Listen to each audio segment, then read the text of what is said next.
قربانی کے جانور کے اندر بہت سی ایسی چیزیں ہیں جن کو ہم لوگ عیب بنا لیتے ہیں، شریعت ان کو عیب نہیں کہتی۔ ان میں سے ایک یہ ہے جانور کا خصی ہونا۔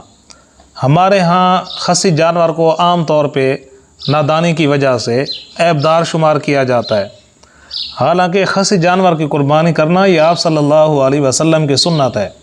جو آپ صلی اللہ علیہ وسلم مینڈے ذبح فرماتے تھے ان کو پہلے خصی کیا جاتا تھا، آپ صلی اللہ علیہ وسلم نے اس کو پسند فرمایا ہے، تو اس لیے خصی جانور کی قربانی بلا کراہت جائز ہے، اس کے اندر کوئی عیب نہیں ہے۔ یہ جانور کا خصی ہونا عیب نہیں ہے، اس کی وجہ سے جانور ایک تو موٹا ہو جاتا ہے، اس کے گوشت کے اندر لذت پیدا ہو جاتی ہے۔ اور ہمارے ہاں بہت سے لوگ خصی جانور کو دیکھ کے کہتے ہیں کہ اس کے اندر تو عیب پیدا ہو گیا ہے، اب اس کی قربانی کیسے کریں گے، یا جو قربانی کرتے ہیں تو ان کے اوپر بھی کہتے ہیں کہ یار یہ خصی کی قربانی کر رہے ہیں، ان کی قربانی قبول ہوگی کہ نہیں ہوگی۔ تو خصی ہونا کوئی عیب نہیں ہے جانوروں کے اندر۔